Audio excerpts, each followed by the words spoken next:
No, buen día, muchas gracias a todos por conocer nuestra casa. Bienvenidos, bienvenida a la señora rectora por inaugurar este importante evento, al secretario académico, a nuestro coordinador de investigación, a los investigadores de la facultad y a todos los profesores y investigadores que se encuentran presentes, las autoridades, los decanos que nos visitan. Muchas gracias. Eh, ¿Qué decir de este trabajo en tan poco tiempo? Porque es un trabajo que ha sido me ha causado mucho placer desarrollar. Es un trabajo que tiene una línea de continuidad con mis investigaciones. Es un trabajo que se desprende de mi tesis doctoral y, como decía la señora rectora, es un trabajo que lleva años de lectura y que pudo finalmente concretarse. Un sueño para mí, porque yo quería desarrollar un trabajo en el ámbito de la arquitectura sacra, en especial con la intención de recuperar el espacio sagrado a un ámbito que está poco explorado. Tomando las palabras de Benedicto XVI, Ratzinger específicamente en su momento hace mención a un poco la baja calidad artística y arquitectónica que tienen algunos de los edificios que fueron producto de la transformación del Concilio Vaticano II. Y Ratzinger nos alienta a retomar la visión cósmica del espacio sagrado. Una cuestión que no es menor, porque la visión cósmica del espacio sagrado está justamente asociada o en línea con lo que nosotros hemos definido como arquitectónica o el arte de la arquitectura. El arte de la arquitectura, que es un arte donde converge lo físico y lo metafísico. Muchas veces el espacio se ha definido a partir de la configuración, es decir, de sus lineamientos, en el campo del diseño.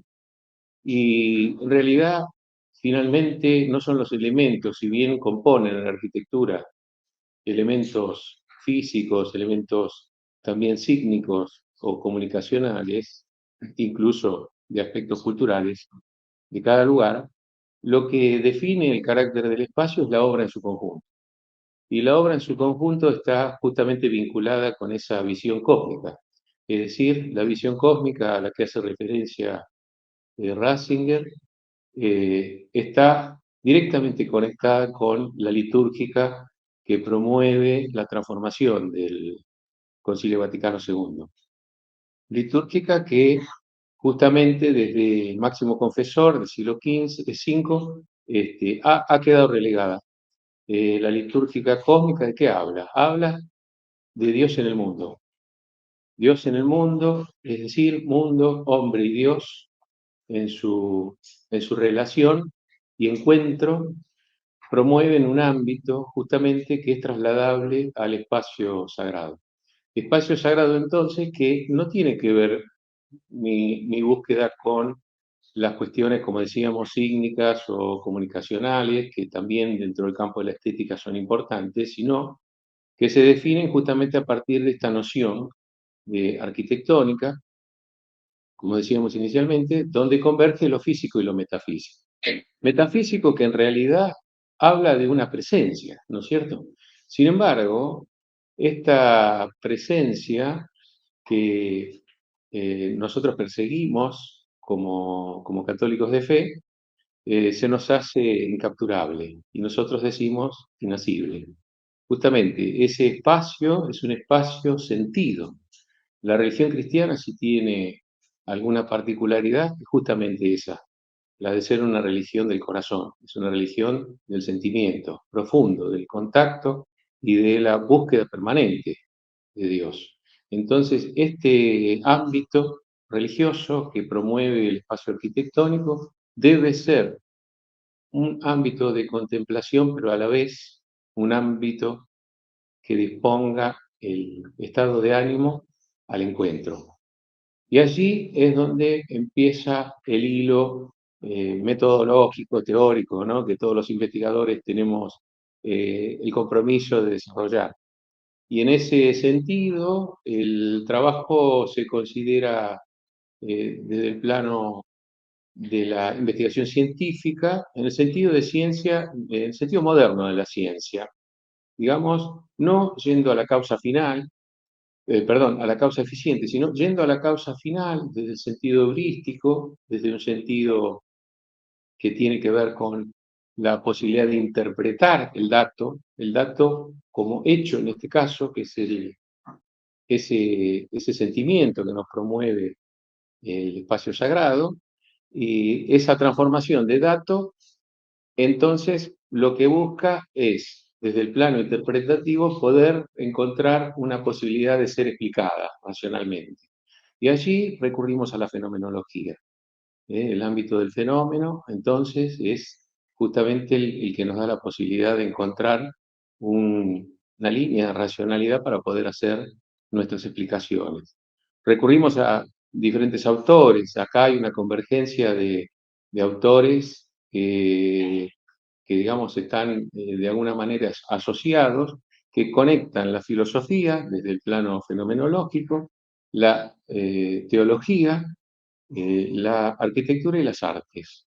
Desde la fenomenología tomamos, por supuesto, Husserl, pero sobre todo Heidegger, y luego Jean-Luc Marion, que es un fenomenólogo contemporáneo que ha sido distinguido como uno de los teóricos teológicos más importantes del momento. Hace no más de un año el Papa Francisco le ha dado una distinción en ese sentido.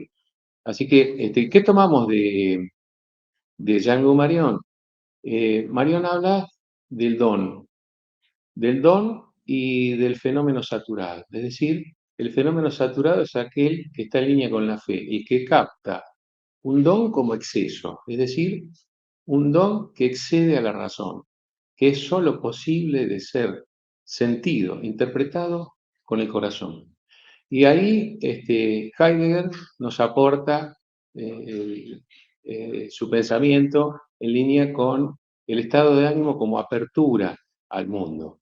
El estado de ánimo justamente es aquel que predispone nuestro espíritu al, al estupor del acceso al mundo, digamos, ¿no es cierto? Es decir, no tiene que ver con el tratar de entender, sino el recibir lo que se nos da como se nos ofrece.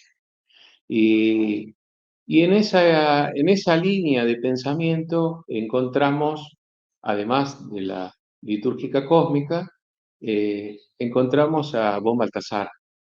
Bon Baltasar con esa estupenda y magnífica obra, Gloria, que nos habla de una estética teológica. ¿Y qué nos dice? Les recomiendo a todos que en algún momento transiten esas líneas. Son 16 tomos, es bastante denso, pero enriquecedor. Pero básicamente, ¿qué nos dice Bon Baltasar? Bon Baltasar dice, Dios se da, se dice y se muestra. Y en ese darse, decirse y mostrarse, eh, encontramos nosotros la posibilidad de asociar el sentimiento profundo del sentido cósmico de la obra y del encuentro con nosotros en este espacio que decimos arquitectónico o arte de sistemas convergentes, de física y metafísica. Esta es la complejidad y digamos, el recorrido que hemos hecho y encontramos un anclaje en la arquitectura, por supuesto, porque esto tiene un correlato con su obra, concretamente, a través de la historia, desde los monumentos religiosos de los antiguos hasta las primeras manifestaciones del arte paleocristiano, y por supuesto todo el desarrollo que hemos tenido en la Edad Media, con las magníficas catedrales góticas, con el barroco, con el Renacimiento, con ese arte teatral, ¿no es cierto?, que nos mete en un ámbito otro, decimos, ¿no?, diferente, y luego, por supuesto, con la abstracción del espacio arquitectónico moderno, con los espacios que promueven una contemplación vinculada a la espiritualidad, a la serenidad, pero ese correlato en algún momento se corta y sí encontramos en la era moderna una obra que articula una suerte de bisagra, todo este recorrido, y es la obra de Le Corbusier, que por otra parte, Le Corbusier habla de su búsqueda del espacio inefable. Lo inefable estaría en línea con lo que dijo Paul Baltasar, ¿no? Dios se dice, pero ¿cómo se dice? Es innombrable. Sin embargo, ese espacio insondable al cual hace referencia el ámbito arquitectónico, para nosotros es lo inacible, es lo incapturable pero sentido. O sea, que nos abre a la búsqueda permanente. Y justamente, recuperando lo dicho por Le Corbusier, nosotros hacemos un guiño en el título. Nuestro título de investigación es El espacio inacible, arquitectónica del arte sacro religioso, y quiero aclarar ahí que lo sacro está vinculado con lo divino y lo religioso con aquello que tiene que ver con el sentido, con la práctica. Es decir, lo que tiene que ver justamente con la puesta en acto de ese sentido, la acción del espíritu, ¿no? Damos fe cuando nosotros nos disponemos al encuentro con Dios a través de la oración o en este ámbito de experiencia. Es decir, una experiencia estética que está conectada con la experiencia trascendente. Así que es simplemente esto, es un aporte en esta línea que yo creo que lo que busca el trabajo es, además de definir a la belleza como un fenómeno inaprensible, pero sentido, nos abre posibilidades al plano artístico y arquitectónico. Desde el plano artístico, el ícono ha transitado por ese camino.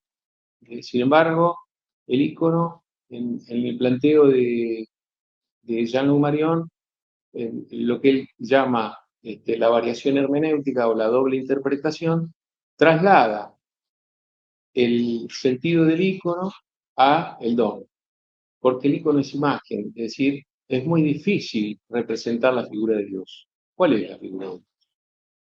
Entonces el ícono lo que nos trae es una imagen. Y la imagen, entonces, en la arquitectura es este espacio inacible.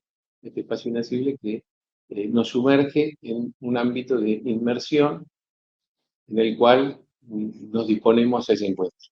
Así que bueno, este es el resultado del trabajo y lo que hacemos es abrir una línea justamente epistémica para aportar a la búsqueda del proyecto en el campo arquitectónico y artístico.